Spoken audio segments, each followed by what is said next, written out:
Aprovecho Pero para no por saludar. el Qué pena verde, de la la llegada disculpa, tarde. no por el verde. Hola David, y hola Luis Ernesto, que no lo habíamos saludado. Hola, ¿cómo Hola. están? Gustavo me acaba de decir que ya está conectando, que le demos medio minuto y que Gustavo Olivar, por favor. Dale, igual ya estamos en vivo, entonces voy a saludar un momento, los presento y luego se van sumando, ¿les parece? Quiero darle la bienvenida a todos los que nos acompañan hoy en este precioso panel, a la gente de Movida, que fue quien logró que se hiciera este foro. Quiero darle la bienvenida a todos ustedes y sobre todo a las personas que se están conectando en este momento.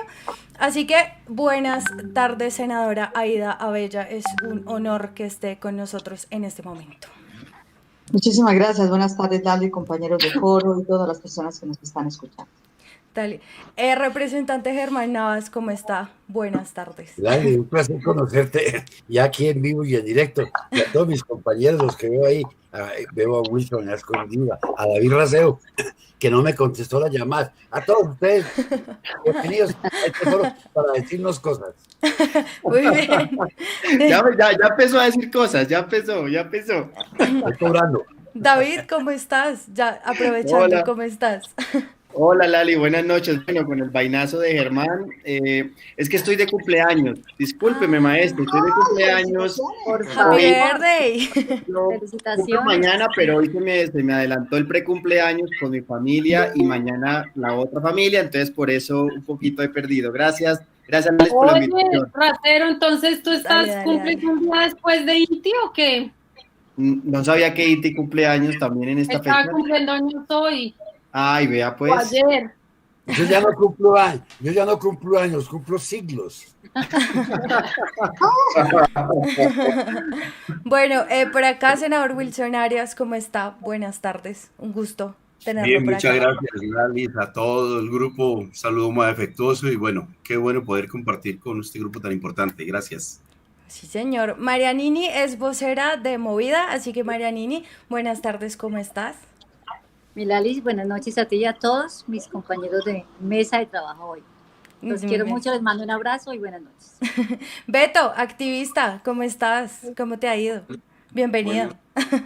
Buenas noches a todos, un orgullo estar aquí al lado de una institución tan importante como el señor Carlos Germán Navas, a David Racero, mi admiración por el trabajo que hace, el senador Gustavo Bolívar, al guerrero Olave, al senador Luis Wilson Arias, a María José, que la admiro bastante, por supuesto a Marianini y también a ti, Lalis, gracias por Dale, no, yo en realidad solo voy a moderar. Los vamos a escuchar. María José, ¿cómo estás? Buenas tardes. Qué gusto verte como todos los sábados. Ah, sí, hola Lali, ¿cómo vas? A Ida, querida, a Wilson, a Luis Olave, a mi colega, mis colegas de cámara, Germán y David, y bueno, a Beto, que también nos queremos, y a Gustavo Olivar, que anda por ahí. Marianini, un gusto y gracias por la invitación, Luis Ernesto. Dale, vamos a hacer una cosa y es que creo que retorno. Entonces, cuando no hablemos, intentemos cerrar el micrófono, ¿les parece? Para que no se vaya el audio. Luis, ¿cómo estás? Buenas tardes, bienvenido. Hola, Lali, ya iba a apagar el micrófono. No faltabas tú. Bueno, un saludo muy especial. Aquí hay personas que admiro profundamente, como lo es a María José, y yo siempre que la veo le digo que la amo en todo el buen sentido de la palabra. Al doctor Germán Navas, a Wilson, a mi queridísima Aida Bella, que también se ha tomado muchas veces la vocería y ha ayudado a sacar luchas por el departamento del Chocó. A mi hermano David, que somos compadres, y bueno, feliz cumpleaños. Desde ya, Beto, mi hermano, guerrero de luchas también. Usted me dice a mí guerrero, pero usted es más guerrero, hermano. Esa lucha que se dio estos días es de admirar, ¿verdad? Y Marianini, un abrazo muy especial. Creo que no me faltó nadie. Gustavo, no sé si ya se conectó, pero bueno, igual Gustavo también ha sido un gran batallador y estos días dimos una pelea muy importante por Aquí estoy. Belén por salvar Tribugá, que tuvimos una pelea durísima. Hola Gustavo, hermano, se me borró la cabeza, mano. Hola, senador Gustavo Bolívar, ¿cómo estás? Bienvenido. Hola Lali, ¿qué cuenta? Bien, estamos en vivo. Ah, ¿ya estamos en vivo? Sí. Yo acá organizando cables y todo esta cosa. No te preocupes. Bueno, les explico más o menos la dinámica, ¿vale? El día de hoy vamos a hablar sobre la censura, la moción de censura que le hicieron hace poco desde la Cámara al ministro Carlos Holmes. Así que vamos a tener 3 espacios importantes. El primero es lo que pasó ese día. Segundo, lo que ustedes esperaban. Y tercero, cuál va a ser la propuesta que se hace desde las calles con Movida y con la sociedad civil. Pero entonces, empezando, voy a dejar que ustedes sean los que hablen, porque pues evidentemente yo acá solo modero. Entonces, senadora Aida Abella, ¿cómo vio usted la moción de censura? ¿Qué opinión le merece la reacción del ministro Carlos Holmes? Senadora. Perdón, tenía el micrófono apagado. Tranquila. Felicitación a los compañeros de la Cámara que hicieron un excelente debate. Y yo creo que le demostraron, como hablábamos antes de las cámaras, le demostraron al ministro que realmente estaba diciendo mentiras. Y realmente es sorprendente lo que pasó al final, porque están en la discusión cuando de pronto, creo que fue Ángela María que dijo, acaba de salir otro fallo, si se puede decir así, si no me corrige el doctor Germán Navas, que es el técnico, es el maestro, es el patriarca de toda una serie que pasa ahí en la Cámara. Yo creo que se demostró a lo último que el ministro tenía que pedir perdón y lo pidió. Gracias a ti, no, tal vez fue Lozada, el que dijo, ahí está la tribuna, ministro, por favor, pida perdón, lo necesita el país, y pidió disculpas a las regañadientas, pero las pidió. Y yo creo que esa fue una cosa muy interesante al finalizar el debate. Lo seguí punto a punto y no me salí hasta que no acabaron. Felicitaciones, realmente hicieron algo extraordinario y pienso que algo parecido va a pasar en el Senado, aunque es otro tema. De eso más adelante seguramente vamos a hablar. Representante Navas, usted que estaba en ese escenario, ¿cómo vio y cuál es su lectura frente a la política que está manejando el señor Duque, evidentemente con su ministro Holmes? Con las náuseas que me produce la crítica que se nos hace por parte de algunos senadores que no fueron capaces de hacer lo que nosotros sí fuimos capaces de hacer. Quiero contar, yo escuché las versiones de todos mis compañeros y les dije a ellos, déjenme de último, que pedía al doctor Racero, a Pizarrito, déjenme de último, yo quiero rematar. Y así se acordó. Yo quería mirar qué contaban ellos para ponérselo de frente al ministro, pero me la pusieron muy fácil, porque todo lo que dijeron ellos estaba tan clarito que había que echárselo en la cara. Y fue lo que yo hice. Me acordé de la famosa frase de Solá Yacuz, cuando escribe su obra para defender al gobernante que ha sido injustamente, por eso le dije a él, Yacuz, y lo acuso, le dije inepto, y no me arrepiento, le dije inepto, le dije incapaz, le dije que le han entregado un Fórmula 1 y lo ha estrellado contra una pared, le dije que las fuerzas militares colombianas sean las mejores de América antes de que llegara nada de lo que dije, me apena, se lo reiteraré cuantas veces sea necesario, porque eso es lo que había que hacer. Nosotros teníamos que criticarlo a él y pedir la moción de censura por su incapacidad, como lo afirmó oportunamente el doctor Racero y lo afirmó la compañera Robledo. Que nosotros no vamos a... usted no sirve, usted no cumplió, usted no es capaz de ser ministro, porque ellos jugando a la torticería que nosotros no estábamos probando y comienzan a hablar de cosas que a nosotros nos interesa decir, el tipo es incapaz de ser ministro de la defensa y lo ha probado. Eso era lo que teníamos que hacer. Entonces yo cogí todo lo que habían dicho, todos y cada uno de ellos, e hice el resumen, diciéndole usted es un inepto. Ahora, la suerte es que estando ya para terminar el debate en la segunda ronda, me llama a mí un periodista, Javier, me dice, mira, Navas, tenemos esto, pero no lo han podido explotar, me dice por micrófono. Pero yo le digo a Lozada, mire hermano, aquí hay esto, porque Lozada sí supo hacerla. Me dice que Angélica, que la Robledo lo dijo antes, pero no. En cambio, este señor cogió, le dije, hermano, pídales que está aquí, aproveche y pídasela de acá. Él me hizo caso e hizo lo que probó que nosotros sí teníamos la razón. Él duró 2 horas y media mintiendo y en 5 minutos se le cayó todo con esa sentencia. Yo considero que nosotros ganamos. Y eso es lo que yo quiero, Racero, que nos pongamos todos de acuerdo al unísono, en un Twitter con el mismo texto, diciendo que el inepto ministro duró 2 horas y media y no pudo demostrar lo que en 5 minutos le demostramos con una sentencia. Pero que todos nos pongamos de acuerdo en un Twitter, porque la gente no entiende lo que pasó.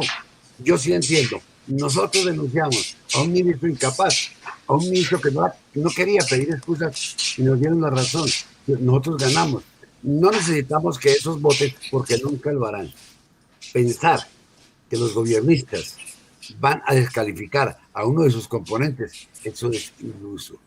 Eso sería una fantasía. Nosotros debemos cobrar lo que ganamos, pero en un Twitter que diga exactamente lo mismo, por los 22 que firmamos eso, repitamos y lo mandamos a la misma hora y creamos un boom en las redes. Yo le dije a mi amigo David, que maneja eso también, pues no me ha puesto bolas. En todo caso, los felicito a la Pizarrín, a Racero, a Rolón, a todos lo hicieron muy bien. Yo simplemente les copié a ustedes e hice un resumen. Ese tipo es un inepto. Gracias. Gracias, representante. David, cuéntanos un poco de las respuestas del ministro, que tal vez fue muy criticado. ¿Tú qué opinión te merece la postura que tuvo el ministro en ese momento de la moción de censura? Sí, déjame decirte, y también muy rápidamente, por supuesto, somos bastantes en este foro y me place, por supuesto, encontrarme con todos y todas. Cuando uno hace la moción de censura, pues por supuesto tiene el objetivo de tumbar al ministro al que se le hace la moción, porque tenemos los argumentos. El hacer la moción de censura no es porque sí, ¿no? Tenemos los argumentos, la indignidad ciudadana que se vive, pero no somos inocentes. Y sabemos muy bien que eso obedece mucho a la lógica de la correlación de fuerzas dentro del Congreso. Pero creo que dimos un buen debate. Como decía Germán Navas, al final me sale el fallo del tribunal obligando al ministro que en menos de 24 horas tenía que en verdad pedir perdón, no como la jugadita que quiso hacer. Eso nos dio la razón en toda la discusión, en todo el día. O sea, al final demostramos y se demuestra que nosotros como alternativos y de oposición tenemos la razón al momento de plantear la discusión. Y bueno, y segundo, pues nada, el ministro duró casi 3 horas hablando.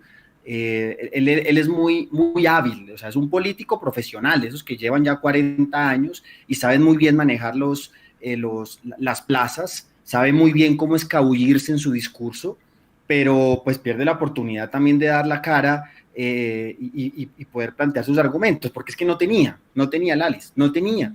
O sea, lo que ha demostrado este gobierno, y él encabeza el Ministerio de Defensa, es que es un gobierno incompetente e indolente, que para mí son como las dos conclusiones: incompetencia este gobierno para manejar crisis, para poder resolver los problemas de la gente, e indolente para poder escuchar los gritos, el clamor, el dolor ciudadano.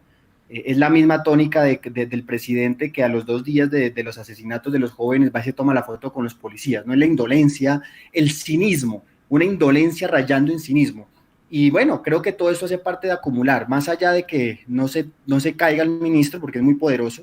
Miren que mientras en las intervenciones, en todo el debate, miren, llegó el director del DNP, llegó el viceministro de Hacienda, llegó el viceministro de Justicia, que no tienen nada que ver con el debate, y llegaron allá justamente por el poder que convoca Holmes para rodearlo, ¿no? Aparte de toda la cúpula militar. Pero más allá de eso, Lalis, termino, estamos sembrando y acumulando para lo que es la toma de conciencia que necesitamos para el cambio en el 2022. Gracias, David. Wilson, desde el Senado, ¿qué se está planteando para seguir con esta moción de censura? Porque ya, digamos, Navas explica perfectamente cómo ocurrió. David habla un poco de cómo llegó el ministro blindado por la cúpula militar. ¿Tú qué esperas que pase en el Senado o qué puede pasar? Contémosle un poco a la gente sobre eso. Bueno, en primer lugar, además de saludar al público nuevamente y a mis compañeros, los que no alcancé a saludar en su oportunidad, primero yo quiero felicitar y agradecer el debate que hicieron en la Cámara de Representantes. Creo que fue muy importante para el país. Estoy de acuerdo con lo que se ha dicho. Hay un asunto de correlación de fuerzas. No es una correlación de fuerzas que surja de la presentación de argumentos. El debate es muy importante, pero no podemos ser ingenuos, tal como decía David. Mira, aquí asisten los ministros a rodear al de defensa en función también de exhibir el transaccionismo con el Congreso de la República, la mermelada, los contratos, las sinuosidades de las relaciones con el gobierno, de modo que es verdad que no se espera que se produzca inminentemente, aunque creo que hay razones adicionales que en el Senado podemos argumentar, pero quiero hacer, digamos, conciencia de la importancia del debate que se ha dado. Bueno, y además porque también hay que detallar, es decir, el debate del desacato a las Cortes era uno de los varios, pero yo estoy de acuerdo en que el modo como se presenta la solicitud de disculpas, pues es una especie de derrota in situ, es decir, el mismo desarrollo del evento, el repicando lo contrario, lo ha dicho Navas y es verdad, se presenta la circunstancia muy afortunada para el debate de que tiene que presentar, digamos, las disculpas a regañadientes, como se ha dicho, pero también son las masacres, el asesinato de líderes sociales, en fin. Yo creo que hacia el Senado se abre, digamos, un ángulo adicional que tiene que ver con el tema de las tropas, porque es en el Senado de la República donde se produce una afirmación que es a todas luces falsa por parte del ministro. Ha dicho el ministro que ha contado con el respaldo del Congreso de la República para el tránsito de las tropas de los Estados Unidos en Colombia. Lo dijo en una rueda de prensa, además, esa rueda de prensa fue copiosamente difundida y tiene una circunstancia adicional que hay que explicarle a la ciudadanía. De una parte, que el presidente del Senado de la República, un liberal uribista, porque eso ha sido Lidio García, realmente estos hombres, como ha dicho Aida, los liberales del Congreso resultan a veces más godos que la propia derecha, pero bien, ese liberal tan interesado en acompañar al gobierno le tiene que enviar una carta desmintiendo la afirmación del ministro, ¿no? Y el secretario general del Senado de la República ha hecho lo propio, porque está absolutamente establecido, para que lo sepa la opinión, que lo que hubo fue una carta de 69 senadores donde le dicen al ministro que respaldan la presencia de tropas. Esa carta está por verse si se mantiene en el desarrollo de la discusión, pero además el Senado se pronuncia mediante votaciones, votación que no ha existido. De modo que la manifestación del ministro, desde luego que es un fraude, es una mentira, digamos, impúdica a la paz del país y tiene que ser objeto de control. Y otro aspecto que yo creo que es muy importante de la discusión, que debe sumar los dos debates, ese tan importante que dio el de Cámara. ¿Sabe que yo no estaba enterado que algún senador había, digamos, desdeñado el debate de Cámara? No entiendo cómo podría hacerse eso cuando se hizo con tanta valentía, con tanta información.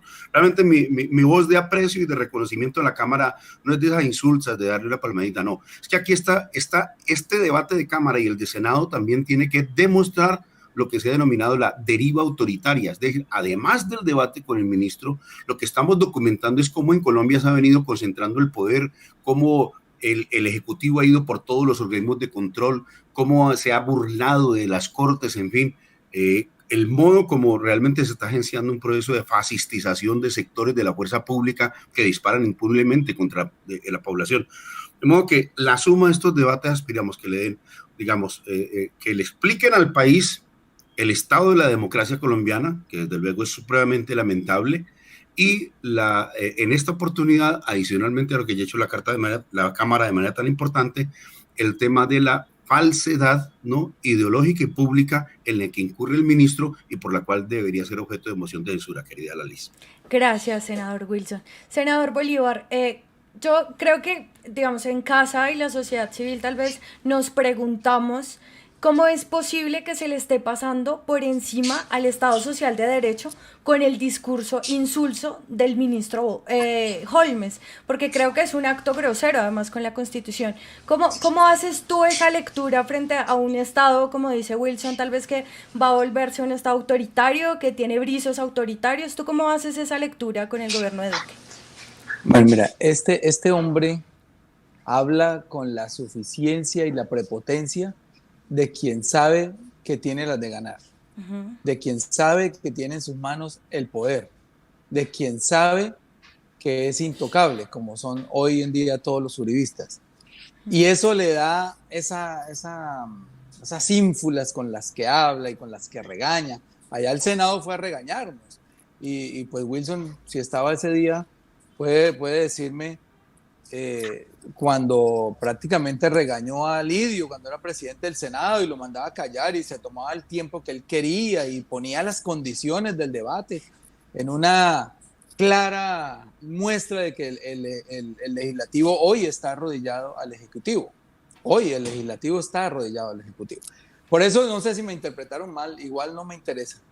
Cuando dije que esas mociones de censura eran insulsas, porque es darles herramientas para que salgan en hombros, para que salgan más fortalecidos, y entonces la votación va a ser seguramente, yo no soy brujo, pero más o menos ya empezó a entender la jugada, va a ser por 100 votos a favor y 60 en contra, ojalá sean 60, el ministro de defensa, y entonces sale ya y todo el mundo, claro, es una merda.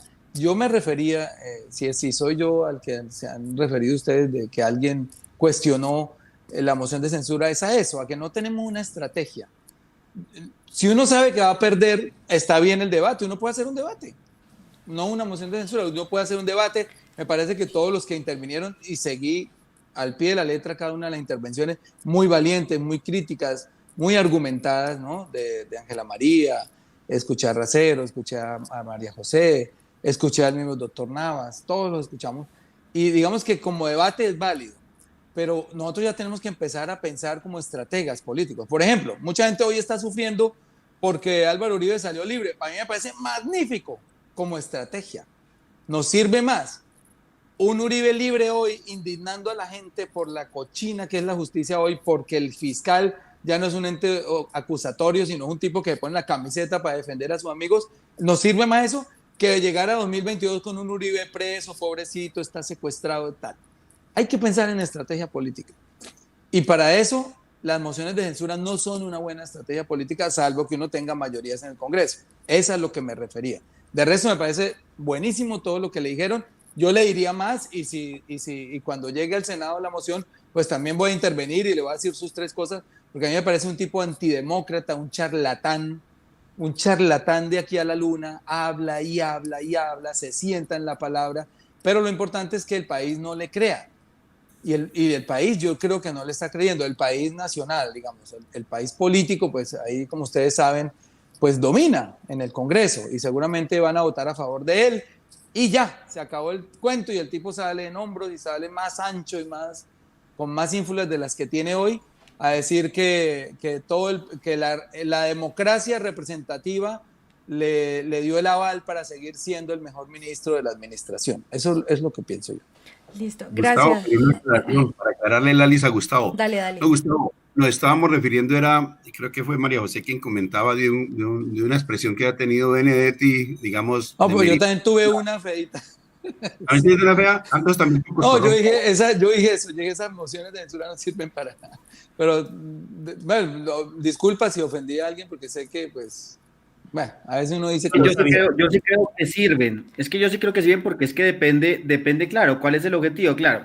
No somos ingenuos y sabemos muy bien en qué congreso estamos. Claro. Pero es que como es la política y la discusión política, claro, cuando tú haces un debate y la gente que te escucha dice, mano, tienen razón, como dice Bolívar, sabemos que Uribe es delincuente, pero queda libre.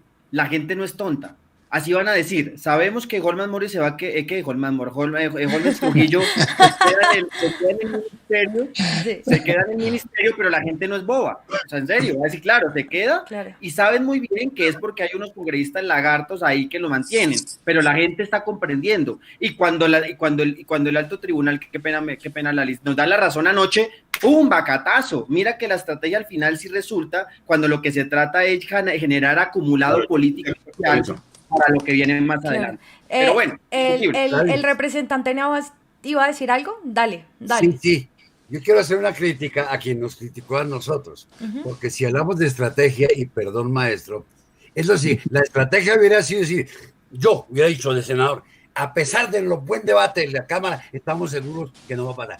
Hay que victimizar a la Cámara y desacreditar a eso. Pero ustedes, lo que pasa es que le quitan argumentos, y el trabajo de Racero, el trabajo de ella, con eso de que el debate es malo. No, el debate fue muy bueno. Ustedes han debido, jugando con la tal tragedia, dije, a pesar del excelente debate de Cámara, estos sinvergüenzas gobiernistas van a absorber al ministro. Esto es lo que llamaría yo estrategia. Perdone, senador Bolívar. No, tiene toda la razón. Atacamos a nosotros. No, pero el tuit fue fue como unas horas antes del debate. Pero tiene toda la razón en lo que dice. Yo en un caso de esos, yo no benedictaría. Benedictaría es meter las patas. No hay por qué atacar lo que la izquierda hizo. Lo que la izquierda le hizo, con la poca munición que tenía, acertó en los disparos. Pero ahora, que ellos estén con un escudo protector, que es el poder, no quiere decir que lo nuestro ha sido malo. Eso es lo que hay que recordarle a ellos que nos critican. Yo no diría que, así usted diga lo que diga, senador Bolívar, yo saldría a defender su posición porque es la misma mía. Usted está, claro. Nosotros estábamos con cauchera y tal vez usted lleve bazucas. Entonces yo diría, a pesar de que estaban con cauchera, es que lo que tenemos es victimizar a la Cámara. Eso haría yo como estratega. Perdón, senador Bolívar. Que leí los tuits de Benedetti y estos genios, por eso me referí. Tiene toda la razón. Con cariño lo que estamos hablando aquí, con cariño, sí. Bueno, gracias, ya. Dejemos este capítulo nefasto porque faltó estrategia en el Senado para defender a la Cámara. Gracias. Dale. Recuerden que cada que acabamos de hablar, apaguen los micrófonos porque se me dobla el audio, ¿vale? Vamos a seguir con Marianini. Marianini mencionaron una cosa que me pareció muy puntual y muy interesante y es el tema de la sociedad civil. ¿Cómo está haciendo la lectura la sociedad frente a lo que pasó en la Cámara de Representantes? Porque tal vez hay un sentimiento de asco un poco de la política y mucha población o gran mayoría no entiende lo que pasa y qué es una moción de censura. Pero tú, ¿cómo haces la lectura desde la sociedad? ¿Cómo lo está viendo la sociedad? ¿Crees que está apoyando este tipo de situaciones o no? Yo creo que definitivamente sí, la sociedad civil está apoyando este tipo de situaciones. Es que recuerden que los únicos que están a favor del gobierno en estos momentos son los extremas uribistas y de eso ya no hay tantos. Y en el debate claramente al ministro le recordaron lo inoperante, lo corrupto, lo infame que es y la forma tan desproporcional e inepta como ha manejado el tema de la seguridad nacional en Colombia, como ha manejado la paz, como ha manejado la protección a líderes sociales. Yo creo que la sociedad civil está completamente identificada con todo lo que le dijeron ustedes, señores senadores y representantes, al señor ministro, y obviamente pues es el sentir de la mayoría de un pueblo colombiano que con toda seguridad ganó las elecciones en 2018, pero pues que por la misma corrupción, por la misma inoperancia de nuestra justicia, por la misma situación que vive nuestro país de inseguridad jurídica, inseguridad en todos los sentidos, pues creemos que tenemos un gobierno tan absolutamente ilegítimo que estuvo perfecto todo lo que le dijeron al ministro, y yo creería que en las calles obviamente están aplaudiendo muchísimo todo lo que está pasando. Ahora la gente también entiende que es que tenemos un gobierno que tiene absolutamente todo para comprar todo, unas mayorías en el Congreso. Es un gobierno que tiene absolutamente todo para comprar, incluso tiene en estos momentos todos los organismos de control a su favor, ustedes lo saben, tiene la Procuraduría, la Fiscalía. Bueno, lo único que le falta es tener toda la rama judicial a sus pies, que yo creería que no le falta mucho para lograrlo, para consolidar una dictadura definitiva en este pueblo colombiano que ya de por sí está tan bastantemente lastimado con tanta violencia y corrupción que está viviendo. Entonces yo decía, es un gobierno que tiene absolutamente todo para callar, para controlar, para comprar todo un Congreso si quiere, bueno, la mayoría de un Congreso si quiere para vulnerar los derechos del mismo Congreso, de ustedes mismos, la oposición, para vulnerar los derechos de absolutamente todo lo que pasa, como sucede en una dictadura totalmente. Pero hay una cosa que no tiene este gobierno, y ustedes lo saben y lo sabe todo el pueblo colombiano, a menos que se hagan los tontos como lo hacen los uribistas extremos, pero todo el pueblo colombiano sabe que este gobierno tiene absolutamente todo, menos una cosa, menos cómo probar que ha sido un gobierno efectivo en la defensa de la paz, en el cumplimiento de los acuerdos de paz, en la implementación, que no tiene cómo probar y cómo demostrar que ha brindado protección a los líderes sociales por los cuales a quienes han venido asesinando. Decía alguien por ahí, uno de ustedes que están en la mesa hoy conmigo, que están asesinando 2 líderes sociales por día, están ejecutándose masacres diarias en los departamentos del país, están sucediendo cosas que con toda seguridad no estaban sucediendo hace un tiempo. Estamos en un recrudecimiento de la guerra total pero el gobierno lo está manejando con un perfil completamente arbitrario, completamente silencioso, pretende callar la protesta social, pretende enlodar a quienes de alguna manera salimos a no aceptar que Colombia siga siendo un verdadero río de sangre como es hoy. Entonces, vuelvo y digo, repito, tienen todo para comprar todo, pero no tienen nada para demostrarle al pueblo colombiano que realmente han actuado en favor de la paz, en favor de los líderes, en favor de nuestra democracia que está absolutamente secuestrada por una narcodictadura. Ustedes lo saben, lo dicen todos los días en el Congreso. Estaría de más yo repetir acá lo que ya todos sabemos, pero sigo creyendo, Lalis, que sí, este tipo de debates le sirven al país, lo necesitamos. Tenemos que día a día, desde el Congreso, que todavía tiene una parte importante con mucho respeto, como lo son todos ustedes, senadores y senadores y representantes, ustedes tienen todo el respeto de miles y millones de colombianos, tienen que seguirlo haciendo, independientemente de que no dé el resultado que queremos, de que no se apruebe la moción, porque es que ya sabemos que en este gobierno, pues con la capacidad de comprar absolutamente todo, es muy difícil que una propuesta nuestra que no tenga el ánimo y el visto bueno del gobierno vaya a tener efectos positivos. Eso lo sabemos, pero en el imaginario colectivo, en la mente de la gente, en la conciencia de nuestra gente, tenemos que seguir abriendo estos espacios, tienen que seguirse haciendo, y es lo que pretendemos desde Movida, empezar a seguir generando este tipo de espacios, este tipo de debates. Dale. Para que todo el pueblo colombiano lo sepa, así no lo acaten, pero por lo menos que lo sepa y que les quede claro que no nos callamos, que no aceptamos, que no somos cómplices de este tipo de narcodictadura que nos está gobernando. Vale, gracias. Recuerden que tenemos solo 2 horas y somos un montón, entonces intentemos ser un poquito más breves, y gracias a toda la gente que se está conectando. Ahora sí, María José, ¿cómo fue tu lectura en la moción de censura? Te vimos muy activa, igual que David, igual que al representante Navas. También digamos que aprovecho el espacio para agradecerte, porque fueron unas muy buenas palabras las que pronunciaron desde la vida alternativa, pues. Entonces, María José, ¿cuál es esa lectura que tú haces de la moción de censura? Pues bueno, lo primero es que la moción de censura fue el resultado o más bien el tercer debate, fue el final de una serie de debates que veníamos realizando en la Cámara de Representantes. Hicimos uno hace 3 semanas, precisamente sobre el abuso policial, sobre lo que había sucedido en Bogotá el 9 y el 10 de septiembre, denunciando cómo las manzanas podridas también son aquellas que legitiman el actuar de la policía. Es decir, cuando salen y dicen que aquí no ha pasado nada, cuando no hay perdón, tácitamente le están diciendo a la policía y a todos los que actúan con violencia y con brutalidad, pues muy bien, síganlo haciendo, tienen carta blanca. El segundo debate que hicimos fue precisamente sobre el asesinato de líderes sociales, y lo hicimos también en la Cámara de Representantes. Y la siguiente semana, es decir, llevamos 3 semanas seguidas haciendo debates de control político, y es la primera vez que el ministro de Defensa llega al Congreso de la República. Podríamos decir que casi que el primer funcionario que llega al Congreso de la República. Ahí sí se afanaron todos a llegar, llegaron todos los uribistas, nos íbamos a contagiar pues con tanta...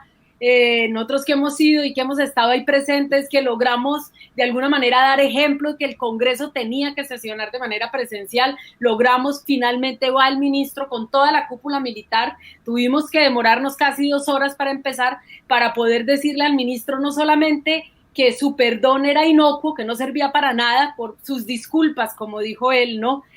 Sino que además él le está haciendo daño a la institución. Los uribistas que dicen defender a los militares los están llevando por el barranco también, porque han perdido la ética, porque han perdido el honor, porque este hombre, y así como dice Germán, es el ministro de la infamia, por eso así se llamó el debate de control político. Holmes es el ministro de la infamia, porque no solamente va en detrimento de la fuerza pública, sino que además va en contravía de la vida de la gente. Asesinatos, en medio del debate no solamente él tuvo que pedir disculpas, en medio del debate había una masacre también. Mientras nosotros hablábamos estaban masacrando a la gente, mientras él no hace absolutamente nada. Entonces definitivamente lo que se necesitaba era poder sacar adelante este debate. Obviamente que tuvimos más garantías, pero además que la gente sepa que la Cámara existe, que tienen excelentes parlamentarios, que las mujeres de la Cámara también sacamos el pecho y también, digamos, sacamos la cara por los parlamentarios alternativos. Es decir, que nosotros hemos logrado de manera conjunta, en un relato que se retroalimenta, ninguno se repite, generalmente en las intervenciones, logramos generar un relato que finalmente cierra con broche de oro el representante Germán Navas, pero todo estaba hilado en un relato, investigado, trabajado durante 3 semanas seguidas. Muchísimas gracias, María José.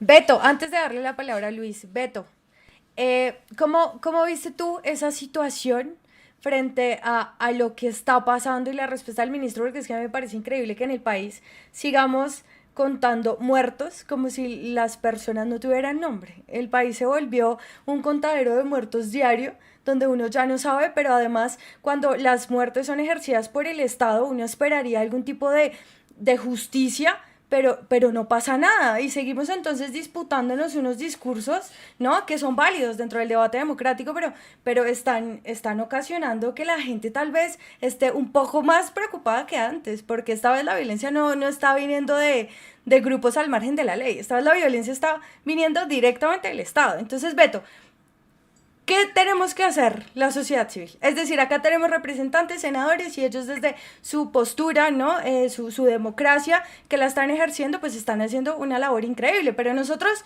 digamos, activistas y la sociedad civil, ¿qué hacemos? ¿Qué se te ocurre a ti que se puede hacer? Llamó la atención que hoy, hace un mes, a esta hora, la Policía Nacional de Colombia estaba asesinando a 13 personas en Bogotá. Un mes después, nadie ha renunciado, nadie está judicializado, nadie responde nada. Hoy, hace un mes, gente que salió indignada, espontáneamente, genuinamente, a marchar o a manifestarse como sea. No, gracias a Dios, no murió ningún efectivo de la Policía Nacional. Pero lo que sí es cierto es que la Policía Nacional abrió fuego en contra de la población civil y asesinaron a 13 personas. En respuesta, pues un pueblo indignado que salió a marchar por la muerte y tortura de Javier Ordóñez el día anterior. Entonces, pues básicamente, ¿cuál es el ejemplo? El 9 sucedió lo de Javier Ordóñez, el 10 masacran a 13 personas, pero ya el 11 nadie estaba marchando. Básicamente, la política de miedo funcionó y ese es el problema. Nosotros caer en ese juego que pretende el Estado de infundir miedo para posteriormente vendernos seguridad, y lo que tiene que hacer la población civil es manifestarse. Yo no entiendo por qué en Colombia se programan marchas, primero con antelación y segundo de solo un día, como si las razones por las cuales nos estamos manifestando fueron escuchadas y aparte solucionadas. Yo no entiendo por qué no unimos la manifestación con la huelga. Anteriormente, miren, le hicimos unos paros enormes a Juan Manuel Santos, le hicimos unos paros a Álvaro Uribe Vélez, le hicimos paros a Pastrana, y yo no entiendo por qué al peor gobierno de la historia no le hacemos un movimiento que converja toda la clase obrera, la OIT, FECODE. No entiendo por qué no unimos la manifestación con la huelga. La huelga lo que haría es perpetuar en el tiempo esa manifestación, pero organizamos esas manifestaciones solamente de un día para tomarnos fotos que realmente quedan bonitas, y a mí también me gusta tomarme muchas fotos, pero lo que yo quiero básicamente es que el pueblo deje de ser indulgente, deje de ser tolerante con la muerte. La comunidad internacional tiene que actuar. Nosotros la semana pasada estuvimos un grupo de colombianos en Nueva York radicando una carta en las Naciones Unidas, y seguramente va a ser respondida por el señor Gutiérrez. Fuimos a los días siguientes a la Comisión Interamericana de Derechos Humanos. Nosotros queríamos hacer eso desde el día siguiente que mataron a Juliana, porque también la marcha, para que funcione, tiene que ser espontánea, tiene que ser inmediata. No debe haber premeditación para marchar, porque Colombia debe actuar no con ira, pero sí con intenso dolor, para que esa manifestación se perpetúe, para que ese dolor, para que nosotros marchemos de verdad con indignación. Pero todo esto se suma a que realmente somos un país tan de mala memoria o de memoria selectiva. Realmente mi mensaje es si tenemos algunos representantes que están haciendo lo que pueden porque desafortunadamente no somos mayoría en el Congreso, pues básicamente el pueblo tiene que hacer el resto, y el resto está en todos los mecanismos de participación ciudadana. Yo no puedo hacer mucho desde acá, seguir denunciando para que la comunidad internacional actúe como lo hacen frente a otros países donde la situación es, yo creo que no es tan gravosa como en Colombia.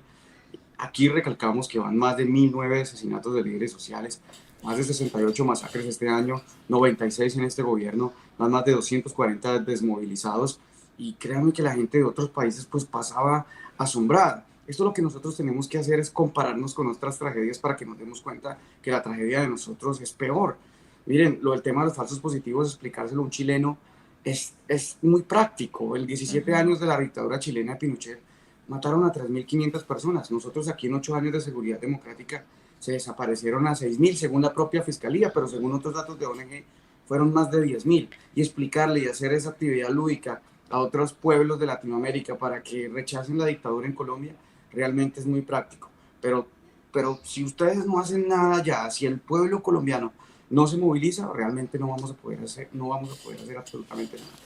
Claro, Beto, creo que estamos en desventaja, pero de todo lado, los medios de comunicación, los políticos, las minorías, somos minoría, bueno, en fin, hay un montón de factores que tú y yo ya hemos discutido, pero hablemos ahora con Luis, porque Luis evidentemente es un líder social de una zona que es bastante compleja en Colombia, porque está todo el tiempo azotada por la violencia. Entonces te pregunto a Luis, ¿cómo hacemos para hacerle entender a la gente, como bien lo dice Beto, digamos, que generarles esa empatía, pero explicarles que la moción de censura no es porque seamos antiuribistas, es porque hay una política de Estado que está lacerando a la gente, ¿sí? Y que está siendo violenta y que además no está teniendo ningún tipo de justicia, porque entonces hemos estado perdiendo compañeros, hemos estado perdiendo a Dylan, perdimos un montón de estudiantes pierden sus ojos. Entonces, ¿cómo hacerle entender a la gente que esto no es una pelea de egos políticos, sino que es una pelea trascendental para que en algún momento de la vida respeten los derechos humanos y sobre todo los derechos de quienes no pueden hablar y no tienen la posibilidad de coger una cámara y decir, hola, nos están masacrando? Luis.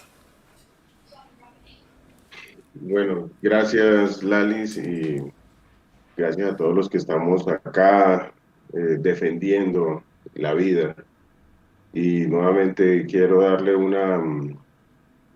aplauso, y si me pongo de pie no me van a ver la cabeza, pero sí a la Cámara de Representantes por esa gran iniciativa que tuvo. La valoro muchísimo como sociedad civil y de Movida, y como vocero del movimiento Movida, que es un movimiento por la defensa de la vida. Sentimos ese respaldo de parte de ustedes y se merecen todo un aplauso y un agradecimiento de todo corazón de Colombia y de los territorios. Y bueno, los territorios, como lo sabemos, estamos en guerra constantemente. Y decir para nosotros cómo vemos, o sea, de acuerdo a la pregunta de Lalis, esto es un tema muy complejo, porque es que nosotros, cuando nos hablan de un ministro de defensa, que realmente no es un ministro de defensa, sino un ministro de guerra, cuando nosotros tuvimos a principio de año en nuestros territorios presencia, aumento de la presencia paramilitar en compañía, y lo denunciamos ante la Procuraduría en el mes de marzo, y estoy hablando de los ríos del Medio Atrato, desembocaduras de ríos en el Medio Atrato, en el Chocó y en el municipio de Bojayá, presencia de más de 600 paramilitares, y donde la comunidad, nuestra gente afroindígena nos dice, hoy están aquí en este punto los paramilitares haciendo el retén en un río, y en este punto mañana están el ejército en el mismo río. Entonces, ¿qué podemos nosotros deducir de ahí? Pues que ahí hay complicidad, y cuando se hace una denuncia de esta situación, va el ejército, hace un sobrevuelo y dice, todo está normal, en un sobrevuelo, ni siquiera bajaron al territorio, no hicieron un recorrido, nada, en un sobrevuelo dicen, todo está normal. Estoy hablando del comandante de la Fuerza de Tarea Conjunta Titán, y estoy hablando del comandante del batallón número 15 que está en el Chocó, en Quibdó. Y a los días siguientes llega este señor Duque, en compañía, yo no le puedo decir presidente, me disculpan ustedes, bueno, no tengo ese protocolo, hasta ya no me da. Llega ese señor Duque en compañía de toda la cúpula militar a Bojayá a repartir dulces. Eso es una ofensa para nuestra gente, es una ofensa para el territorio. O sea, no lleva soluciones, sino que son dulces, confites, para decirle a la gente eso es lo que valen ustedes para nosotros, un bombón. Entonces, cuando vemos que realmente desde el Congreso, los que votamos por el Congreso digno, no los que votaron por ese Congreso mafioso y narcoparamilitar, sino los que votamos por ese Congreso digno, vemos que están sacando la cara en medio de tanta dificultad. Son unos valientes, los que sean, son unos valientes, porque nos sentimos representados, nos sentimos por fin defendidos. Oiga, alguien dijo algo, porque el peor es no decirlo. Y como decía la compañera del Cauca, indígena, si hablamos nos matan y si callamos también, pues entonces hablemos. Pero entonces a la gente le ha dado miedo hablar. Y hoy vemos que lo que ustedes hacen nos empodera. Y yo hablo, por ejemplo, por esta niña que murió, una niña indígena de 9 años, buscando el retorno a su territorio, junto con sus padres que habían sido en el Alto Baudó, habían sido desplazados y estaban confinados en medio de la pandemia, confinados por la guerra, y regresando, la mata una bala de fusil de 9 milímetros en la cabeza, no sé, esos fusiles ni siquiera sé cuántos milímetros tiene, pero es una cosa grandísima, a una niña de 9 años. Entonces nosotros como comunidad, como pueblo, como territorio, como ríos, como vida, como dice mi compañera y amiga Francia Márquez, la casa grande, vemos que alguien está dando la cara, pues para nosotros es muy representativo y tenemos que respaldarlo. En el Chocó, el 16 vamos a hacer una movilización por la defensa de la vida en el Chocó.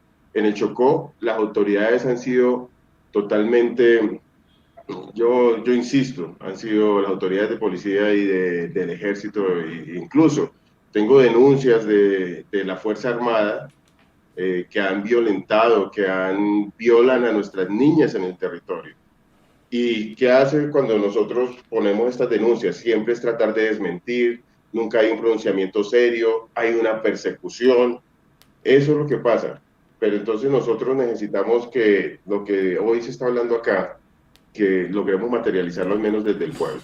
O sea, esa moción de censura política que se pretende hacer desde la sociedad civil, desde la Cámara de Representantes y si se hace el debate en el Senado, no es solamente un acto simbólico, es un llamado al pueblo, es un llamado a la Colombia que está allá en esos territorios a decirle, oiga, manifestémonos todos, aquí hay unas personas que están poniendo ya el primer paso, pero el pueblo en general tiene que indignarse, el pueblo en general tiene que seguir esa misma moción y que no se quede en esa moción de censura solo política, sino que tiene que ser una moción de censura social, que es de la sociedad civil, y ahí hay que hablarlo, y discúlpeme que de pronto lo ponga en este punto, pero debe haber una desobediencia civil.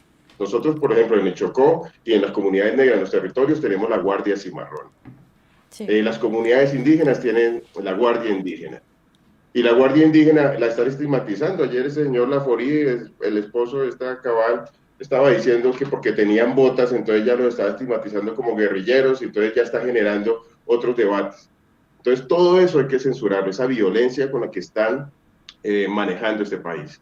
Entonces, Lalis, en respuesta y en conclusión, y es decir que el pueblo, la comunidad, las bases del territorio, sí entendemos la moción de censura, sí la entendemos la moción de censura, y la respaldamos, y la necesitamos, y vamos a empujar para que también desde la sociedad civil. Gracias, Luis. Le voy a dar la palabra a María José porque tiene que irse, ¿vale? Entonces, para que se despida. Y bueno, gracias, María José, por estar acá con nosotros en este foro. Lalis, no, a ti. Chévere por la invitación, también a toda la gente de la movida, muchas gracias. Y bueno, los dejo aquí súper bien acompañados. Definitivamente quería yo decir una palabrita en relación con lo que decía Luis Ernesto.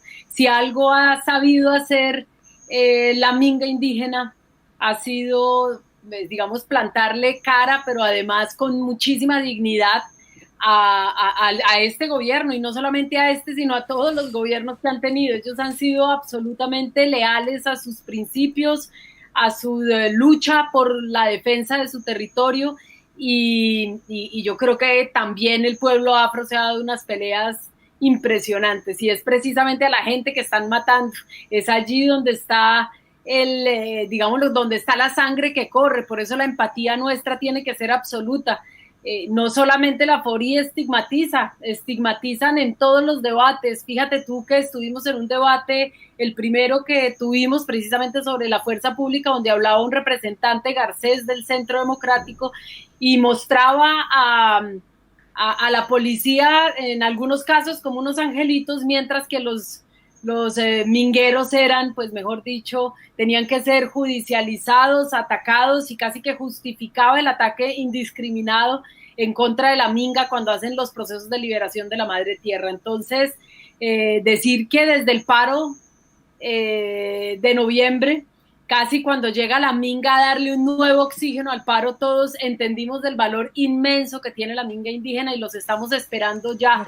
Pero también sea esta una oportunidad para decirles que si se sintió el paro del 21 de septiembre, se tiene que sentir el del 21 de octubre, pero que tal vez tenemos que ir cambiando las estrategias. Yo creo que ahí Gustavo Bolívar, tiene toda una serie de reflexiones al respecto que yo comparto y que me gustaría que en algún momento de este foro pudiera dejarles esas reflexiones. Entonces, nada, toda la fuerza, compañeros, aquí estamos, los estaremos acompañando el martes, estaremos votando nuestra moción y seguimos adelante con toda la berraquera y con todo el coraje, porque nosotros en este empeño por transformar este país no vamos a desistir. Mucha fuerza a todos. Gracias, Lalis. Dale, María. Gracias, dale. Janine, gracias a todos. Chao. Senadora Aida, vamos a volver a la ronda, ya más o menos saben cómo es el orden, ¿vale? Entonces, hay una lectura que me parece interesante, y ahora, fuera del en vivo, algo dijo la senadora Aida que me pareció interesante, y es, esta vez lo que hizo el gobierno Duque fue meterse con un territorio con el que no se habían metido, porque cuando se meten con uno, entonces ya uno se ataca. Entonces antes era perfilar a la oposición, perfilar a los estudiantes, a la izquierda, a los maestros, a todo el que le oliera diferente. Pero esta vez el gobierno hizo algo que fue irse en contra de las medianas y pequeñas empresas, y eso despertó digamos que un odio, no sé si odio, pero digamos un rencor ahí desde la sociedad, porque estamos en una época de pandemia donde ni siquiera se tuvo en cuenta la gente, además es una violencia. Te pregunto yo, ¿tú crees que el capital político del uribismo se está cayendo? ¿Tú crees que lo están dañando todo porque saben que se van a ir? ¿O cuál es el análisis ahí? ¿O será que no y simplemente así son? Bueno, primero que todo, Alice, a mí me parece que estábamos hablando un poco todo esto de la violencia. La violencia en Colombia siempre ha estado unida al poder. Uh-huh. Y esto que ha pasado en las últimas semanas es otra demostración de que efectivamente son regímenes que solamente se sostienen si hay violencia. Y lo han demostrado. Y yo creo que eso que pasó todo el tiempo de Uribe, pero además lo que pasó, por ejemplo, con el genocidio de la Unión Patriótica, es eso. Uh-huh. Era un movimiento que les retaba por primera vez, que le podía disputar el poder. Y entonces inmediatamente responden ¿cómo? Matando a la gente. Y cuando yo veo esta matazón de los líderes sociales y de la gente que votó por la paz, esa ofensiva enorme hacia los pueblos indígenas, hacia los pueblos afros, hacia todo lo que es, por ejemplo, la costa pacífica, todo lo que han hecho en Tumaco, en todos estos sectores, lo que yo digo es, los tipos ven amenazado en este momento todo un poder que han construido sobre la violencia, porque es que nosotros no llevamos 50 años de violencia, no, nosotros llevamos más de 200 años de violencias, de guerras declaradas y no declaradas, cosas que realmente en cualquier parte del mundo habría necesidad de replantear un gobierno, y yo creo que en estos momentos la gente está respondiendo con más que digamos, decisión. Por ejemplo, el hecho de haber salido esa noche, nosotros no lo hemos medido bien. Nadie llamó a la gente a salir a la calle. Fue un acto de violencia delante de sus compañeros de farra o de lo que sea, delante del barrio, matan a un ciudadano. Y esto realmente indigna a cualquiera. Y entonces la respuesta al otro día, como dice tal vez Beto, la respuesta es que salen al otro día a matar más, porque no tienen cómo responder realmente ni con ideas, no tienen cómo responder, por ejemplo, en el Parlamento. ¿Quién puede estar de acuerdo con que hayan matado un hombre de la manera como lo hicieron en un CAI? Y entonces ellos responden con la violencia. ¿Por qué? Porque la violencia les ha facilitado estar en el poder. Y esto yo creo que tenemos que refregárselo a este gobierno y a todos los gobiernos anteriores, porque lo han ejecutado. Y en últimas, yo pienso que sí, se está haciendo mucha mella todo esto y la torpeza con que han manejado la situación. Entonces uno dice, no, pero es definitivamente con la gente que no está de acuerdo con ellos. No, yo tengo algunos familiares que incluso, porque todas las familias se han dividido con toda esta situación, que han dicho, oiga, pero esto sí es una barbaridad. No, es que lo venían haciendo antes. Lo que pasa es que ese barrio, esos amigos, esa gente que vio matar, que nos reprodujeron inmediatamente el video, indignó al país. Y yo creo que sí, ellos están perdiendo terreno, pero efectivamente hay una masa que lo sigue, hagan lo que hagan, digan lo que digan, y esto es realmente una situación en la cual muchos ya han reaccionado porque, bueno, hay cantidad de jóvenes, no solamente en las redes, sino también en la discusión política que se impone en las universidades, en la discusión política que se está imponiendo incluso en los estudiantes de bachillerato. No porque la gente se haya encargado de hacer algo especial, no, porque los hechos son tan dramáticos en este momento. Cuando uno ve, por ejemplo, salir esos como 6 u 8 policías detrás de la gente disparando, ¿esto qué es? ¿Esto es una democracia? No, yo creo que aquí lo que está ocurriendo es una involución y efectivamente con esos rasgos de que el presidente sale y se pone un chaleco que le queda grande y se va para el CAI rápidamente a mirar, a decir, aquí estoy yo respaldándolo, coincido tal vez con algunos de los compañeros que ha dicho, esto es un aval para que sigan haciendo exactamente lo mismo. Y eso es lo que vamos a discutir un poco también con la presencia de los oficiales en ese momento en los Estados Unidos, que va a ser el otro debate, porque es que la presencia precisamente del señor de las que acaba de llegar, pues es del comando de los Estados Unidos, el comandante del ejército sur de los Estados Unidos, es el oficial Daniel Rice, que está desde el lunes en Colombia, y realmente, ¿dónde está? Pues está, mire dónde está. Además se fue con Zapatero. Mire dónde se fueron. Los oficiales estuvieron en las bases de la Fuerza de Tarea de Estabilización y Consolidación Hércules, ubicada en Tumaco. Oiga bien, en la costa pacífica. Nariño. Visitaron la Fuerza de Tarea Conjunta Omega en la Macarena, en el Meta, y la Fuerza de Tarea Vulcano en norte de Santander. Los sitios donde en realidad se han producido un número de masacres enormes. Y yo quisiera decir lo último sobre esto, porque es que estos oficiales de los Estados Unidos primero, vienen a la selva y ellos no tienen selva. Vienen a enseñarnos cómo se maneja la selva. ¿Qué tal? Segundo, entonces vienen los señores a decirnos cómo se cogen los capos. Primero cojan los de Estados Unidos. Allá nunca cogen un capo. Y entonces vienen a enseñar aquí a los oficiales nuestros a coger capos. Y tercero, pues son personajes que en este momento no saben ni siquiera la geografía nacional y entonces vienen a darnos cátedra. Si fuera de eso, lo lleva Zapatero para decirles, mire, aquí vienen los oficiales ¿a qué? Pues simplemente a tomar parte en un conflicto que nosotros vemos muy complejo y que no lo han podido dar precisamente porque hay un parlamento abierto que se atreve a decirles, nosotros no estamos de acuerdo en la guerra con ningún país vecino, con absolutamente ninguno. Y aquí lo que quieren hacer es simplemente sacar algo que ellos tenían y es cómo agreden a Venezuela y cómo se posesionan como los líderes de una guerra absolutamente demencial.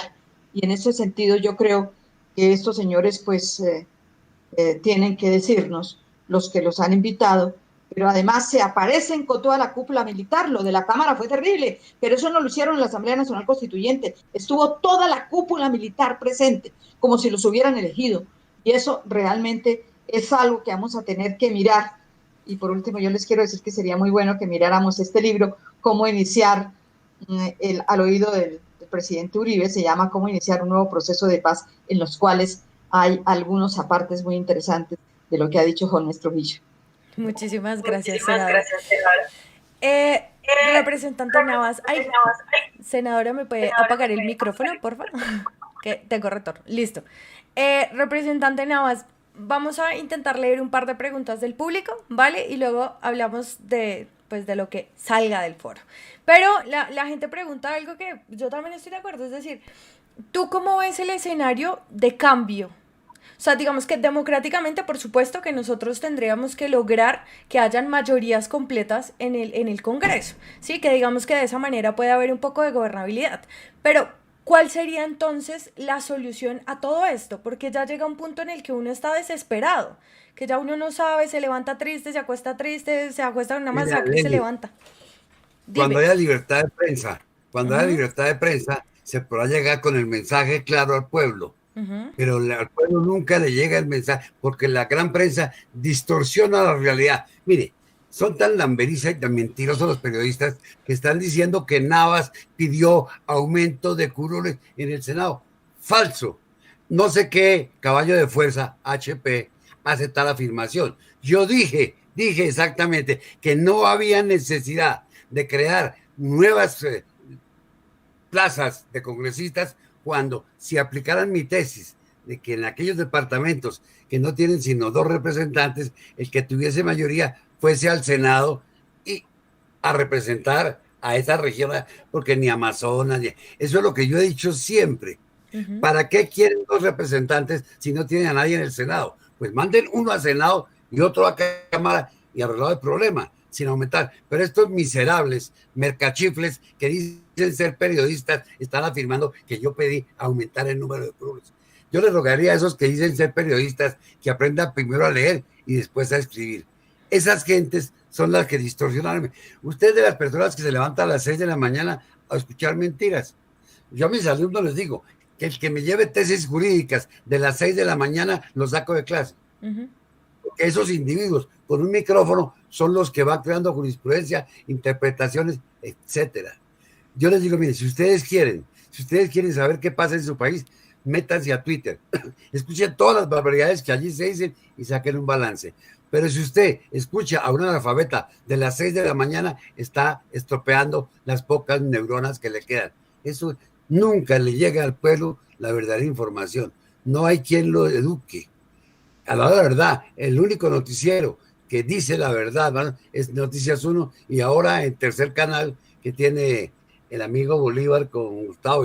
Es la única manera que tiene uno de enterarse en parte de la realidad. De lo demás un poco de mentiras.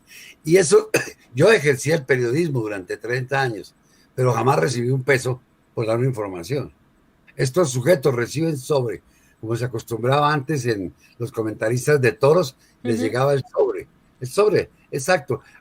Antes eran los comentaristas de toro, después ese sobre comenzó a aparecer en los corresponsales de policía, y hoy en día a todos les llega sobre. Ahora lo importante es que usted no lo reciba. Pero ellos compran conciencia. Si tú vendes tu conciencia, eso es lo grave. Mientras no haya libertad de prensa en Colombia, nuestro pueblo no estará preparado para entender el mensaje que los demócratas le estamos enviando. Claro. En la costa atlántica, con el perdón de Racero, criticar la venta de votos es una afrenta, porque todo el mundo quiere que le paguen su voto. A eso los acostumbraron. Entonces lo que tenemos es educarlos y dar una libertad de expresión tal que los medios como el que tiene el senador Bolívar puedan tener mayor cobertura, que no se persiga un noticiero como se hizo con Noticias 1, es que se permita el periodismo impreso con bajos costos y eso para que llegue a todas partes. pero mientras tanto, seguirá siendo el mismo pueblo estúpido que toda la vida se ha tragado las mentiras que ellos le escriben. Esa es la verdad. Así no hay nada que hacer. Perdona mi escepticismo, Lelis, pero como he trabajado en todos los bandos, abogado, periodista, locutor, pues eso me permite hablar con la franqueza con que lo hago. No te preocupes, tienes razón, porque pues al final uno tiene familia, no sé, abuelos que viven en el campo y ellos todo el día están escuchando Caracol Radio, RCN, entonces pues evidentemente son más uribistas que Uribe. Pero bueno, David, ¿cómo ves tú entonces la solución? Dinos qué hacemos, y lo hacemos desde la sociedad civil. O sea, ¿qué tenemos que hacer? Es que ya me cansé de preguntarles lo mismo, digamos, nada más dice algo que evidentemente también tendría que ver con unas políticas públicas donde se democratice también la comunicación, porque a los medios independientes se la pasan tirándonos los videos, nos amenazan, nos censuran, entonces, ¿qué hacemos? ¿Qué hacemos, David? No, qué gran pregunta, imagínate, el qué hacer se lo han preguntado todos los, así escribió un libro por allá cierto revolucionario en Rusia, el qué hacer. Bueno, yo pienso, trataré de responder muy sintéticamente. Yo sí creo, Lalis, que lo que pasa en el mundo político, en las elecciones electorales democráticas que se hacen hoy en día, son consecuencia de lo que es la expresión de los conflictos sociales. Unas elecciones electorales, no es redundante, porque no necesariamente siempre hay elecciones de papel, ¿no? Y bueno, cuando son realmente democráticas, son consecuencia de lo que ha pasado socialmente en los meses anteriores o hasta en años anteriores. Los cambios políticos son expresión de cambios que se han ido sedimentando, cultivando en el mundo social, en la sociedad civil. Y en la sociedad civil tiene que ver justamente con el tema de los medios. Yo sí creo que lo que hemos tenido, lo que hemos vivido en los últimos tiempos, de hace muy pocos, 4 o 5 años para acá, y que se ha agudizado en los últimos 2, tiene que ver justamente con que las redes sociales nos ha permitido ir rompiendo poco a poco el cerco mediático. Y eso es una evidencia. El hecho de que programas como conversatorios, youtubers, opinadores, que en este momento puedan generar contenido que se vuelve más viral que los propios contenidos que generan los periodistas de los medios masivos, de los medios tradicionales, es una evidencia de lo que hemos posibilitado y de lo que jóvenes como tú, Lalis, y otros muchos más, como Beto, que es un maestro, el último video que sacó Beto me encantó, en este tipo de apuestas ha permitido romper ese cerco mediático. Y romper el cerco mediático no es de poca monta, porque en el fondo es la posibilidad de generar nuevos relatos, esos nuevos relatos que van construyendo otros sentidos comunes, otras formas de comprender, juzgar, valorar de los ciudadanos y ciudadanas. Así que yo creo que eso hace parte del proceso de cambio. Yo sí creo que el cambio está pasando, Lalis. Y los que nos están viendo, no crean que nunca proceso de cambio, ni por más revolucionario que haya sido, fue de la noche a la mañana. Las sociedades no se levantan al otro día, levantan la cortina y dicen, uy, cambiamos, sí, se acabó el uribismo, uy, llegamos al poder y ya somos mayorías en el Congreso. No, para nada. Aunque hoy seamos minorías en el Congreso, Lalis, sí somos más de lo que antes eran. Que lo diga Wilson, que también ya tiene experiencia, que lo diga Germán, que ya tiene experiencia en el Congreso. Hoy el Congreso, aunque seamos minoría, nos estamos dando unas batallas que implican unos acumulados anteriores, pero que hoy nos ubican en una posición diferente a años anteriores. Entonces yo creo, Lalis, que sí, y yo me uno a lo que decía Luis Ernesto, Poco Beto y Marianini, de que la lucha social es la que nos va a desembocar ese cambio político. Yo soy un convencido de eso. Es más, los líderes alternativos no tenemos nada más sino apelar justamente a esa indignación y a esa movilización social. No tenemos de otra.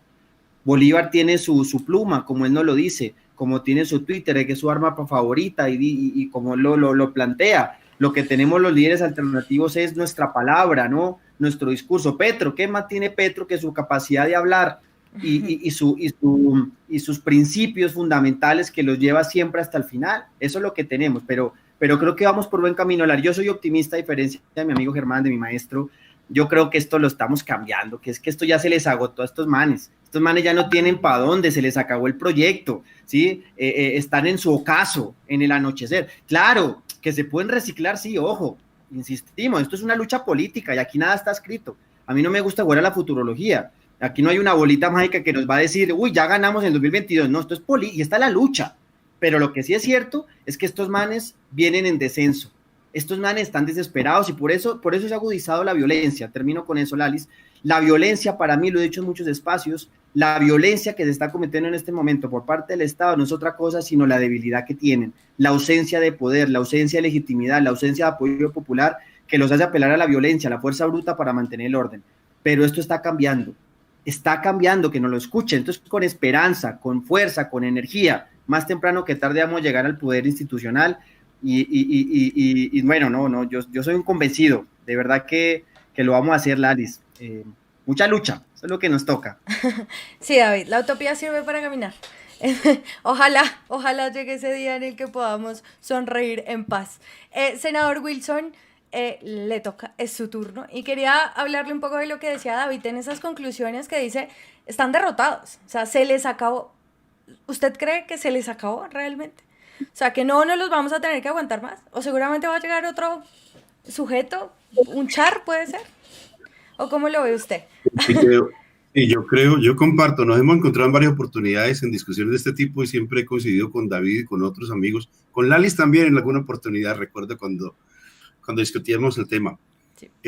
Yo creo que es mucho más que ser optimista y pesimista, ¿cierto? Las razones del optimismo yo creo que son muy fundadas.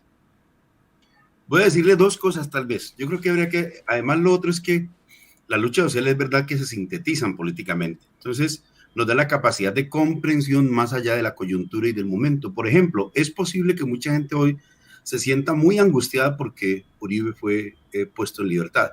Pero estoy de acuerdo con la lectura que se ha gustado. Es decir, en cierta medida, la victimización también ha sido una fórmula y la inteligencia nuestra está en saber responder a cada momento. Cada hora tiene su angustia. En el momento y en la larga. En el momento, en el mediano plazo y en la larga. Entonces, digo dos cosas un poco sobre lo que preguntas, que me parece que es de los asuntos de la mayor importancia. Yo creo que mirar la psicología del momento y la psicología y el humor político del momento y de las elecciones, porque las elecciones sintetizan. Entonces, lo que yo creo que está ocurriendo es en la psicología común. Es evidente que hay una crisis de legitimidad y una pérdida de consenso. Esas son categorías sociopolíticas muy importantes y se pueden medir. Voy a darte una medida de eso. Hace días discutíamos reformas de lo del 21N se origina inicialmente en el paquetazo del Fondo Monetario, pero la última no fue el paquetazo. ¿Cómo se pasa de la reforma laboral y pensional en la gente, en el dominio público? Esto es muy importante. Bueno, hace 10 años, estaba buscándolo acá porque quería darte el dato. Hace 10 años, 2010, confianza en la policía, 40.6. 2012, 44.25. Hoy, 24.6. Le hacen la evaluación a los estudiantes universitarios del 3%, la confianza en la policía. Pero está de parte de un volumen mayor. Yo te decía la otra vez que estoy obsesionado con unos documentazos de Castells. Entonces Castells decía, hace 10 años la confianza en la democracia liberal, la democracia burguesa, la de ellos, la desconfianza era del 50%. Hoy es del 80.3% en América Latina. Hace 10 años estaban angustiados en Naciones Unidas discutiendo el fracaso de la democracia liberal. Hoy, este 80.3%, esto es impresionante. Y le agrego dos datos más. Esto es un tema muy importante para el debate político, que hay que saberlo registrar, valorar políticamente, porque si no, cada 8 días andamos perdiendo la brújula.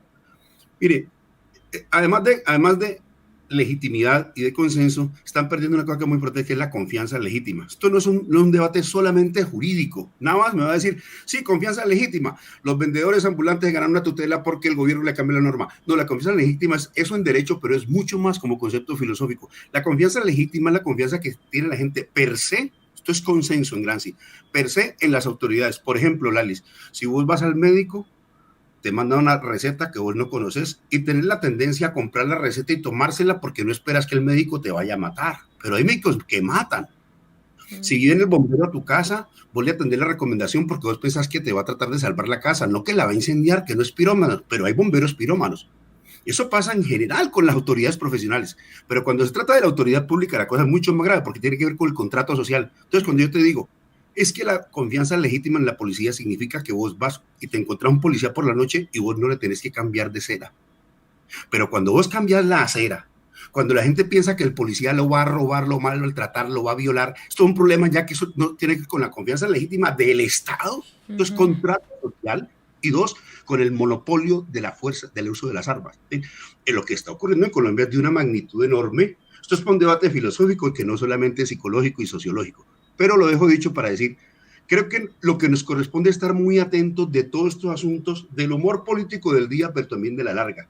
Yo creo que, concluyo con esto, las razones por las cuales yo estoy de acuerdo en que busquemos un bloque histórico nuevo para un periódico histórico no es por voluntarismo, es que yo creo que el bloque histórico de ellos ya viene en barrena, en caída, es decir, el bloque del sector financiero y terrateniente y latifundista, toda esa cosa que nos ha dominado y a la que ha estado en servicio todo este establecimiento, yo creo que viene una crisis profunda y es lo que me anima a pensar que podemos pensar un nuevo bloque histórico de fuerzas democráticas, no para 4 años, para 20, para 30, para 50 años. Nuevo bloque histórico tiene que ver con eso, o si no sería muy voluntarista proponérselo, ¿cierto? O si no sigamos resistiendo, no, ya no más oposición de resistencia. Ahora trata de tener mentalidad de poder, porque lo que se viene es muy nuevo sobre hechos que yo creo que son constatables además de la vida política. Gracias, senador Wilson. ¿Me das un segundo? Para por supuesto, dale. Que yo veo que optimista a Wilson y a David cuando dicen que ha aumentado la fuerza de la oposición. Les voy a dar un ejemplo simplemente matemático. Cuando la reelección de Uribe, yo tuve que denunciar por prevaricato a los 87 que votaron su reelección, ¿recuerdan ustedes? Luego fueron 87 nomás los que votaron por la reelección. Y el resto, ahora, propóngales y salen 100 y pico. Entonces, ha aumentado la fuerza de ellos y ha disminuido la nuestra, porque en aquella oportunidad el Partido Liberal completo me acompañó. Digo, ahí está, la prueba la tengo, que yo a esos 87 los denuncié por prevaricato. Cogí, ¿quieres votar o sí? Fueron 87. Yo le respondo dos cosas a Navas. Ahorita ya 100 y pico. No, ya no. Dale. Yo le digo en un minuto lo siguiente, Lali, si me permite. Dale. Uno, el propósito más importante del uribismo en este periodo era las objeciones a la JEP y lo derrotamos en el Congreso. 1 y 2. Pero sabe, Navas, es que mi problema no es el Congreso. Aquí podemos estar en una trampa y es que siempre nos derrotarán en el Congreso. Lo que yo he dicho no es un problema del Congreso solamente, donde podemos exhibir alguna otra ganancia, ¿no? Casi tumbamos a Guillermo Botero, eso no ocurría cuando hemos tumbado a un ministro de Defensa. Este se fue porque lo íbamos a tumbar, pero aún así el análisis no puede quedar en el Congreso, el análisis es público. Yo estoy viendo qué es lo que ocurre en la mentalidad pública y es posible, porque eso es la otra, es posible que ese desencanto con el establecimiento no lo sepamos dirigir nosotros. Es posible que sea la derecha la que lo haga, estoy de acuerdo con lo que ha hecho David, hay que tener mucho cuidado, pero tenemos mejores condiciones para conquistarlo, es mi opinión, pero bueno, hay muchos otros compañeros por opinar. Dale. Senador Bolívar, hay algo que me parece interesante lo que dijo el senador Wilson, y fue de crear un bloque, ¿no? Un bloque democrático, y yo considero que en la historia estoy en el lugar correcto. O sea, yo creo y voy a defender fielmente los ideales que tengo políticamente hablando. Pero, senador Bolívar, ¿cómo hacemos para hacerle entender a la gente? O sea, ¿cómo le llegamos a la gente políticamente? Porque, digamos, quienes tenemos parches, por decirlo así, en la calle, pues uno sabe cómo se está haciendo esa consolidación de base. Pero ¿cómo hacemos desde estos espacios políticos que la gente entienda lo importante que es defender la democracia, los derechos humanos y un acuerdo de paz? Senador Bolívar. Ya, ahí está. Está el micrófono. ¿Ya? Sí, dale. ¿Ahí? Sí. Bueno, ok. Sí, gracias, Lali. Ya te respondo eso sobre tu última pregunta, pero quería referirme un poquito a lo que habló David Racero. Dale. Y tenemos que pensar como el enemigo, nuestro enemigo o nuestro adversario. ¿Qué piensan ellos? Yo quisiera que los que estamos en este chat, que somos 7, 8 personas, 9, porque se fue María José, quisiera que por un momento nos pusiéramos en los zapatos de Uribe. Entonces Uribe tiene aquí una impunidad garantizada de muchos años, tiene muchos contratos y beneficios y y también privilegios garantizados, no solo Uribe, sino toda esa clase política corrupta que maneja este país. La pregunta es, ¿ustedes, señores 9 Uribes, entregarían el poder? Y seguramente la respuesta que él tiene en su mente hoy, y es la que tenemos que nosotros adelantarnos y pensar, es no. ¿Por qué lo voy a entregar? Si yo tengo la Fiscalía, tengo la Procuraduría, tengo la Defensoría del Pueblo, tengo los bancos, tengo los medios de comunicación, tengo el ejército y la policía para pegarle a todo el que se ponga bravo, tengo la registraduría para hacer el fraude, tengo el Consejo Nacional Electoral, tengo la iglesia, tengo las iglesias cristianas, la católica, o sea, todos los poderes, todos, solo decía, las calles es lo único que nos queda, pero el resto los tiene todos, absolutamente todo. Entonces yo como Uribe, que tengo todo, ¿le entregaría el poder a Petro? La respuesta es obvia, no se lo voy a entregar. Y ahí está mi batalla en estos meses, que he tratado de convencerlos de esto. No nos van a entregar el poder. Hay obviamente fórmulas para que nos lo entreguen, pero si seguimos así de dormidos, pensando que las elecciones se terminan a las 4 de la tarde y salimos corriendo a reunirnos como pendejos en un salón a escuchar los resultados por la radio, chao, ahí volvemos a perder, porque el fraude es una institución en Colombia, el fraude electoral. Institución, o sea, no es del 2018, no es de 2014. Aquí estoy con el doctor Navas, con quien trabajamos en la campaña de Enrique Parejo, si se acuerda. Y ahí al doctor Parejo hace 25 años le hicieron un fraude. Recuerda que lo lanzaron al Senado y ganamos toda esa noche, salimos a celebrar y nos abrazábamos. El doctor Parejo para el Senado. Al otro día estaba por fuera, que fue lo que dio pie a un libro que yo escribí sobre el fraude electoral. Me puse a leer 66,000 actas electorales que había en esa época. En esa época había 66,000 mesas, ahora hay 104,000. Ya te llamo, Miguel.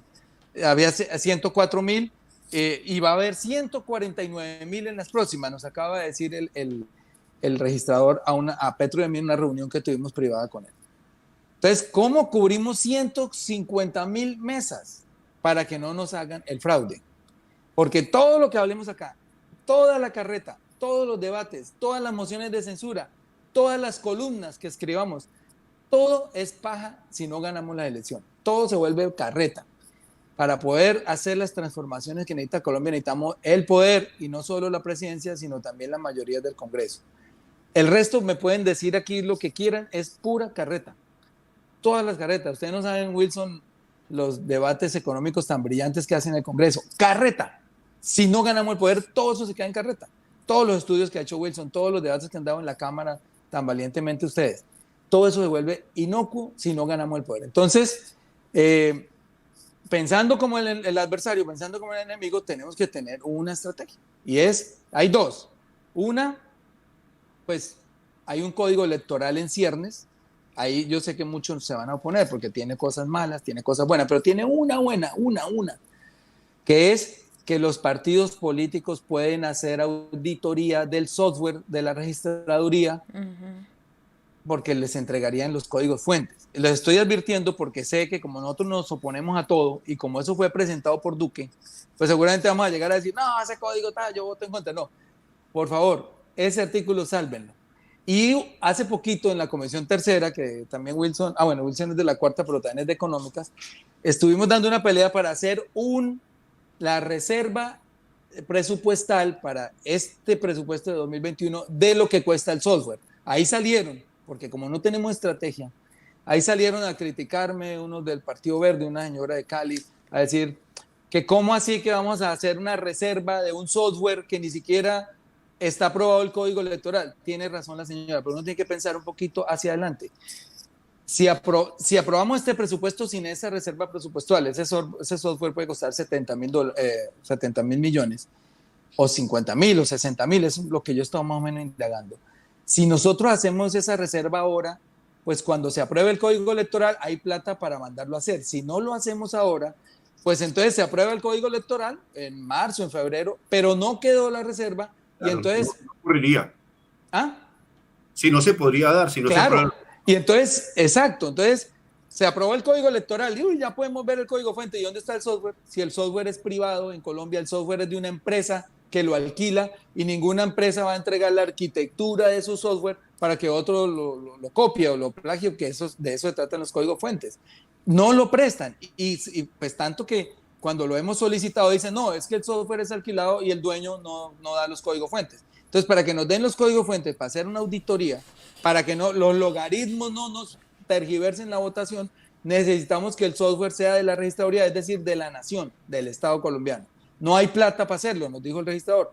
Hagamos la reserva. Entonces, todas esas cositas cuando estén llegando allá a la Cámara, porque allá van para allá, por favor tenganlas en cuenta antes de oponerse, porque a veces me pasa a mí también, nos oponemos por oponernos sin pensar más allá de las cosas. Obviamente, si no hacemos la reserva presupuestal, entonces va a pasar que se aprobó el código, pero la plata del software está para 2022. ¿Y ustedes creen que un software de esta magnitud, de este tamaño, que es capaz de contabilizar 18, 20 millones de votos, se hace en un mes, en 2 meses, en 3 meses? No, es un software que mínimo se puede gastar 8 meses, la mejor empresa haciéndolo y ensayándolo otro tanto. O sea, estamos en la rayita del tiempo para que no nos roben las elecciones, nada menos. O sea, no es una cosa menor de lo que estoy diciendo. Sin embargo, hay un plan B, que ahí sí viene tu respuesta, de cómo nos unimos todos los grupos, no solamente para unirnos, no solamente en torno a un programa, no solamente una unión programática, sino aquí viene una electoral. ¿Por qué? Como aumentaron 45,000 y ahora van a ser 149,000, póngale 150,000, pues necesitamos 300,000 testigos. Y no hay en Colombia un solo partido, ni siquiera el liberal o el conservador, y menos nosotros los alternativos, no hay un solo partido capaz de cuidar 150,000 mesas y de enviar a las 4 de la tarde por una aplicación el resultado y la foto del E14. No hay. Pero si nosotros nos unimos y hacemos el acuerdo programático y aparte del acuerdo electoral, según el cual el Polo Democrático va a cuidar las elecciones en Boyacá, Colombia Humana en Valle y Nariño, etcétera, es un ejemplo. Los verdes, que tienen un poco más de estructura, entonces en 6 departamentos. Entonces, si nos repartimos Colombia y nos comprometemos a tener todos los testigos electorales, no nos roban las elecciones. Porque acuérdense, piensen como Uribe. Uribe tiene todo en la mano, tiene mucho que perder. Los empresarios grandes que saben que en un gobierno alternativo perderían sus privilegios tributarios, también saben que tienen mucho que perder. El GEA, ahí lo vimos en las columnas que escribió este señor que mataron en Antioquia, Campo Elías Galindo, tiene mucho que perder. Entonces le van a meter todo el dinero, toda la fuerza, todo el poder para mantenerse en ese statu quo, para mantenerse en el poder y seguir disfrutando de sus privilegios, de su impunidad, de todo lo que ya les he dicho. Entonces, ya para resumir, sí hay algo que hacer, ¿no? Primero, tratar de, por la vía política, y de que ese software se consolide, porque ya el Consejo de Estado dijo, además, que este software con el que se contabilizan los votos es corrupto. Eso no lo dijo Petro, ni yo, ni un mamerto, lo dijo el Consejo de Estado. Ese software es corrupto. Hay que cambiarlo. No lo han cambiado porque no hay plata. Bueno, entonces ya saben que hay una tarea, señores congresistas de Cámara y Senado. Y la otra, conseguir los testigos, pero se necesita, primero, una unión de todos los partidos para distribuirnos el mapa electoral de Colombia, y segundo, un servidor, esa es la otra parte, un servidor muy poderoso, para que no colapse a las 4 de la tarde y reciba 150,000 datos al mismo tiempo y los contabilice y etcétera. O sea, necesitamos una organización muy grande, muy poderosa, que no la podemos hacer solos, para poder evitar el fraude de 2022, porque créanmelo, no estoy mintiendo, es una realidad ese fraude, es una realidad hoy. Quería decir eso, compañeritos. Dale, gracias, senador. Le voy a preguntar por acá a Marianini, o bueno, a Marianini, a Luis y a Beto, que son los voceros de Movida, los voceros oficiales, preguntarles ya para ir cerrando, porque nos quedan más o menos 15 minutitos breves de programa, ¿qué se viene? Porque digamos, el senador Gustavo habla sobre varias opciones en las que se podría mejorar la situación. Acá cada uno ha dado como su postura frente a las soluciones reales del país, pero Luis, ¿qué se viene para Movida? O Marianini, más bien, ¿qué se viene para Movida ahorita? Porque entiendo que es un parche de ciudadanos, es un grupo de ciudadanos, entonces por supuesto que hay algunas opciones, ¿no? Porque la calle, yo sí considero que la calle es un buen elemento o una buena manera de presionar, pero hay que presionar de manera inteligente. Entonces, Marianini, ¿qué se viene? ¿Qué tienen ustedes planeado desde Movida? Gracias, Dalis. Yo creo que el senador Gustavo Bolívar ha sido tan contundente en lo que necesitamos para, de alguna manera, blindar nuestra democracia en próximas elecciones y tener esperanza de volver a recuperar la confianza en nuestras instituciones y la confianza en nuestra democracia. Necesitamos seguir generando confianza desde Movida y desde todos los espacios por donde más podamos, de que el personaje que más daño le ha hecho en la historia colombiana a este país se llama Álvaro Uribe Vélez. Álvaro Uribe Vélez, que desafortunadamente hoy queda en libertad para miedo de mucha gente, pero que Álvaro Uribe Vélez, ese delito por el cual hoy queda, por el cual está siendo investigado y por el que seguramente no va a pasar nada, porque pues el caso ya quedó en manos de la Fiscalía y no va a pasar absolutamente nada extraordinario. El caso es que el señor siendo investigado por delitos absolutamente graves y esto el pueblo colombiano tiene que conocerlo, el pueblo colombiano. Esto no podemos dejar que lo olvidemos, no podemos permitir que Colombia olvide que estamos ante un mafioso narcotraficante paramilitar llamado el padre del paramilitarismo, que está siendo investigado por delitos tan graves como espionaje a periodistas, magistrados o gente de la oposición, narcoparamilitarismo y cualquier cantidad de delitos de lesa humanidad inclusive, y ustedes lo saben, todos los colombianos lo saben, que esos son los delitos que verdaderamente son graves y por los cuales este señor en algún momento debe ir a la cárcel, pero realmente a pagar una condena, o por lo menos debe ser condenado para que por fin deje a Colombia en paz de tanta situación complicada en materia de criminalidad que está viviendo, porque es claro que es la persona más investigada y más corrupta y más criminal que tiene el país en este momento. Entonces, lo primero es tratar de seguir creando en el imaginario colectivo de la gente la realidad, la verdadera realidad del verdadero personaje más dañino que tiene nuestra democracia colombiana. 1. 2. Tratar de recuperar esa confianza en la medida en que hacerle caer en cuenta lo colombiano para las próximas elecciones, que no podemos volver a caer, que no pueden volver a caer en el mismo error en caímos o en el que cayeron. Yo no, afortunadamente, con el señor Iván Duque, el tema de la ñeñe política, es evidente que esta es otra investigación por la que esta gente también tiene que ser cuestionada, investigada, y por la que no puede volver ni al Congreso de la República y mucho menos nuevamente tomar el poder en la presidencia de la República. Colombia merece en algún momento tener paz, Colombia merece recuperar la confianza, Colombia merece recuperar la seguridad nacional. Entonces yo creo que lo que viene a Movida es recuperar la confianza, como lo decía, pero también en las movilizaciones. Tratar de ser estrategas, como decía alguien, no me acuerdo quién, decía hay que cambiar de estrategia. Aquí tendremos que ser mucho más inteligentes, que ser mucho más inteligentes a la hora de generar expectativas de movilizaciones. Esta tarea pues la tienen que hacer los expertos, la tendremos que discutir y analizar, yo creería que con más profundidad, pero no nos queda sino eso, salir a las calles a seguir exigiendo respeto por nuestras instituciones y por nuestras vidas, como lo llama Movida, Movimiento por la Vida. No nos queda más que seguir generando confianza en el imaginario colectivo, en nuestra sociedad civil, para que en algún momento por fin Colombia pueda ser ese país que todos queremos y soñamos, un país en paz, con futuro, con esperanza y posibilidades para todos los colombianos. Gracias, Marianini. Luis, por acá la gente en el chat me pregunta que por qué Movida está moviendo el hashtag que dice moción de censura popular. ¿Qué quiere decir eso, Luis? ¿Qué se viene para Movida en las calles directamente? ¿Cuál es el día? ¿Cuándo les caemos? ¿Cuándo caemos a la calle? Bueno, como buen amante de la salsa, yo les digo que la calle me llama. Una gran canción. ¿Y ¿qué vamos a hacer? Nosotros, primero, pues quiero expresar lo siguiente. Debemos tener claro lo que hoy escribió Holmes en su cuenta de Twitter, cuando dejaron, bueno, yo no digo libre del todo, pero le dieron las llaves al Matarife pues, para salir de su finca, porque pues está en su finca, simplemente le dijeron pues salga, pero va a volver ahí a dormir, me imagino. Y entonces, ¿qué dijo Holmes? Estoy feliz y la decisión de dejar libre al presidente Uribe, libre al presidente Uribe. Entonces yo entiendo que para él el presidente no es Duque, para él el presidente es Uribe.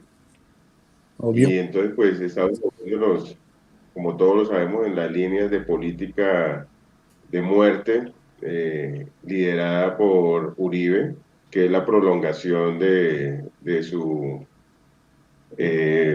seguridad democrática. Entonces, en ese punto nosotros, pues, no hay nada que hacer. Lo único que podemos hacer es apoyar lo que ustedes, desde el Congreso, los compañeros y compañeras que están acá, y discúlpenme el atrevimiento que les digo compañeros, porque lo siento como compañeros de lucha, y lo que ustedes están haciendo desde el Congreso, que son los diferentes escenarios que tenemos en estas luchas, la Cámara, el Senado, nosotros desde los territorios, los líderes sociales, los que están desde el activismo en las redes, los que están afuera como Beto, moviendo, presionando. Lo que debemos hacer es ir a las calles, respaldando todas estas iniciativas. Entonces, movida, queremos hacer valer nuestro voto.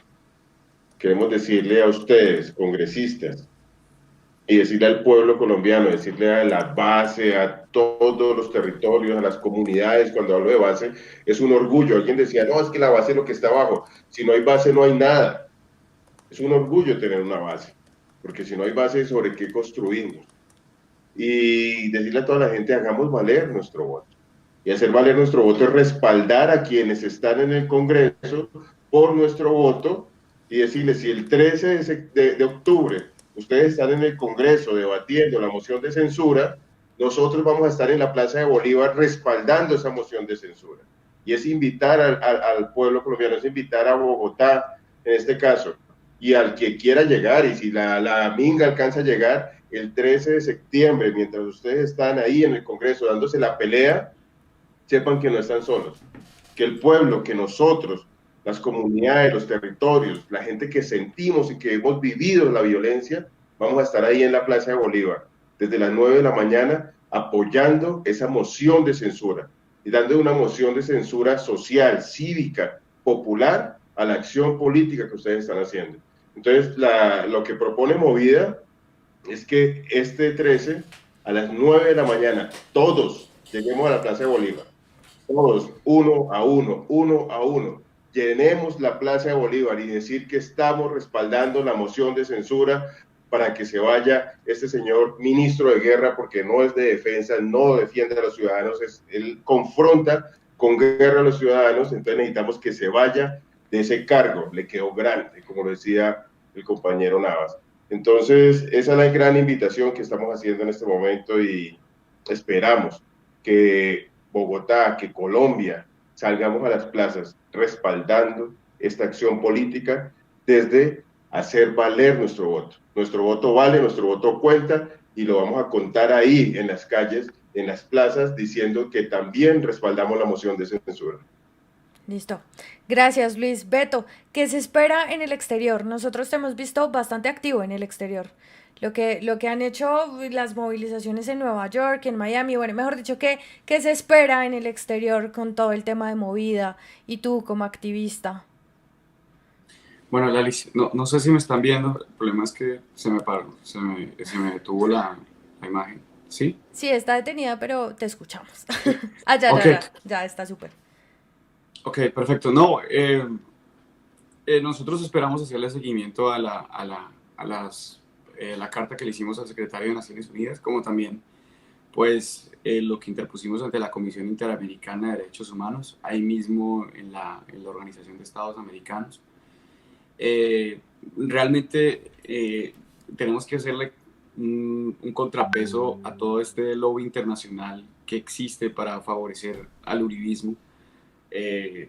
Alguien de aquí de la Colombia Humana me decía que eso no sirve para nada.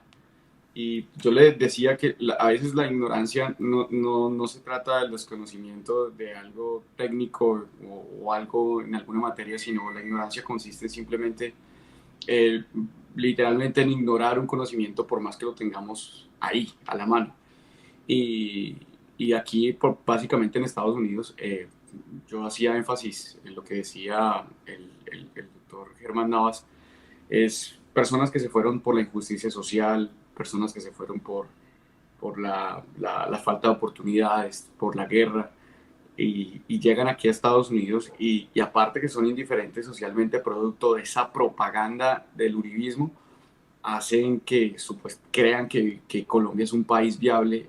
Entonces la pregunta para ellos es, bueno, si ustedes creen que Colombia es un país viable, ¿por qué no se devuelven? ¿Por qué siguen aquí en Estados Unidos? Y yo creo que la tarea para las próximas elecciones es no tratar de convencer a los uribistas. A esa gente ya no la convence nadie. Esa gente, por ejemplo, el tema de la serie Matarife fue algo que hizo a la gente más uribista. El tema de la medida de aseguramiento de Álvaro Uribe Vélez, eso hizo a la gente, digamos, efervecer el sentimiento uribista. Lo que nosotros tenemos que hacer es convencer al abstencionista. Nosotros tenemos que luchar por el voto de opinión. Nosotros tenemos que luchar porque esa gente que piensa que el voto útil, que se mueve a base de manipulaciones producto de las encuestas amañadas del establecimiento, pues se vaya para cierto lado u otro. Nosotros tenemos que convencer a ese voto, no convencer a uribistas. Queda demostrado que las anteriores elecciones nosotros la ganamos y que ellos se la robaron. Así que siempre he sido amigo y respaldado la propuesta de Gustavo Bolívar de crear una red de veedurías muy grande. Él pone el ejemplo de lo que pasó en México con Manuel López Obrador, que le invirtieron, y aparte de invertir, pues también hubo un voluntariado importante que departamento por departamento o estado por estado allá en México, pues colaboró para que las elecciones fueran transparentes. Yo quiero también llamar la atención de algo que el doctor Germán Navas pues criticaba en el sentido de los medios de comunicación. Aquí hay 4 congresistas y que desafortunadamente hay veces también para tratar de llegar a todo el país, pues de cierta u otra manera aceptan las invitaciones de esos medios de comunicación que constantemente manipulan al pueblo. Y ustedes de buena voluntad lo hacen, pero lo que pasa es que a veces ellos los utilizan a ustedes para disfrazar de imparcialidad una información. Ahí lo vemos con Matador todas las mañanas en el programa de Vicky Ávila, lo vemos constantemente en los programas del mediodía. Y yo pues básicamente no estoy protestando porque ustedes no vayan donde Vicky, pero básicamente ella lo que quiere es siempre disfrazar algo de imparcialidad, y no solamente Vicky Ávila, Luis Carlos Vélez, Julio Sánchez Cristo. Y el problema es que, como dijo Lalis, muchos, digamos, abuelitos, personas que no tienen acceso a las redes sociales, pues lo primero que agarran de lo que tienen a mano pues es la radio, y en la radio es donde en estos momentos hay casi un 40% de manipulación, porque el otro 60% viene de la televisión, de RCN, de Caracol.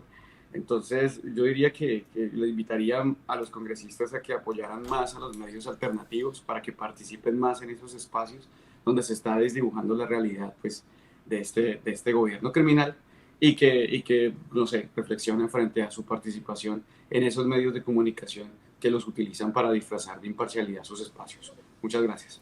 Dalis, yo quiero decir algo cortito claro, sobre algo que dijo Beto. Dale. Comparto en gran parte todo lo que dijo Beto, pero hay una cosa que no, y es que nosotros ya no podemos convencer a uribistas. Yo creo que sí, Beto. De hecho, si uno mira, Uribe tenía en la década la primera década, en los 2000, 85 y hasta 90% de popularidad. Hoy no pasa de 25, de 23. Eso quiere decir que muchos uribistas o se han quitado la venda o con tanta laraca que hacemos se han pasado para este lado. Y el cuento es que cada vez que convencemos a un uribista ganamos 2 votos, porque le quitamos uno. Eso es como los partidos cuando dicen este partido es de 6 puntos, porque les quitamos un voto a ellos, pero sumamos más encima uno a nosotros. O sea, es muy importante seguir convenciendo uribistas. Ellos cada vez se convencen ellos mismos, obviamente, pero los argumentos los ponemos nosotros, y cada vez se convencen más de que estaban equivocados, y de hecho, pues tenemos amigos que hace 10, 15 años eran uribistas, y hoy son acérrimos defensores de las tesis que estamos exponiendo aquí todos los que estamos presentes, más Gustavo Petro y los demás. Era esa cosa. A Luisito, salud. No, aparte de Lucho, tengo, no sé, 100, facilito, pero yo creo que falta conquistar más. Dale. Bueno, llegamos... Mira, Dime. Sigue, habla. mira, Beto, que esta semana tuvimos una audiencia en la CIDH sobre los temas de crisis humanitaria en el Chocó, y entonces Ordóñez, pues lógicamente desmintiendo todo, y bueno, sale con una locura que es que el reclutamiento a menores en la guerra que hay en los territorios no hace parte pues del conflicto armado y no sé qué. Entonces me llama Julio Sánchez que quería entrevistarme, y me citaron, ¿no? ¿Qué tal? A las 8 de la mañana, 8:30 nada, 9 y nada, 10. Yo dije, no, mandé un Twitter y dije, no le voy a contestar. Y entonces después me escribieron y nunca les volví a contestar. Entonces creen que estos medios que tú estás llamabas ahora realmente se están burlando, se burlan de nosotros, y nosotros no debemos darle importancia. Nosotros la noticia la estamos poniendo de este tipo de actividades, de este tipo de acciones, de este tipo de foros. Del mismo Germán Navas que nos comentaba, discúlpeme maestro que lo llame de esta forma, nos comentaba, Noticias 1 y estos otros que son más alternativos. Entonces, hoy tenemos más herramientas, y el Twitter nos da muchas más herramientas. Ojo, tenemos que ser rápidos, porque esta vaina la van a empezar a vetar también.